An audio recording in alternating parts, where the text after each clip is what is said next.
მადლობა ბიჭებს, იმიტომ რომ ორივე თამაში ეცადენ თავისი მაქსიმუმი ეჩვენებინათ. ეს ძალიან კარგია.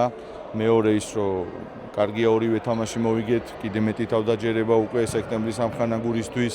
კარგია ის რომ გავშინჯეთ ის ბიჭები, ვისაც შედარებით ნაკლები დრო ეძლეოდა სათამაშო.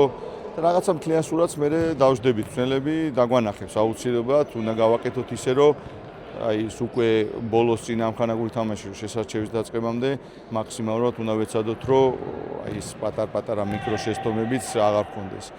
კარგია ვიღაცები გამოჩნდა, რომ შეგვიძლია დაყნობა, ძალიან კარგად ჩაერთო ხარშელაძეც ალის შეცვლის მერე, ანუ ეს პლუს ბუკიას მიკრო ტრავმა ქონდა, ამიტომ რაღაცა მხრივ მიხარია, რომ რაღაც ადგილები ჩანს ისეთი, რომ მყარად გვექნება და ვფიქრობ კარგი ნაკრები უნდა ვიყოთ უკვე შესარჩევისთვის. ნაყოფიერი შეკრება გამოვიდა და სასიხარულოა, რომ ორივე თამაში ჩვენი გამარჯვებით დამთავრდა და თამაშითაც უპირატესობა ჰქონდა და ძალიან გვახარებს ეს ყველას, რომ ესე კარგად დავიწყეთ ევროპის შემდეგ.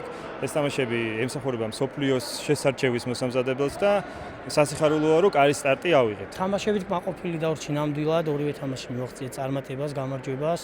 პირველ თამაში რა შეცდომებიც ჰქონდა, მეორე თამაში გამოვასწორეთ უფრო და ვიმუშავეთ ამაზე და გამოგვივიდა ნამდვილად, შედეგზეც აისახა რა და რაც შეეხება აზერბაიჯანის ნაკრებს, კარგი გუნდი არის ნამდვილად, კარგი სპარინგები გამოვიდა. და მოვემზადებით ახლა მსოფლიოს შესარჩევი იწყება, შემდეგ სექტემბერში გვაქვს შეკრება და ამხანაგური გვექნება მაქამდე და ვნახოთ რა ყველაფერს გავაკეთებთ, რა თქმა უნდა, რომ უფრო და უფრო დიდ წვერვალზე ავიყვანოთ ჩვენი ნაკრების წარმატება.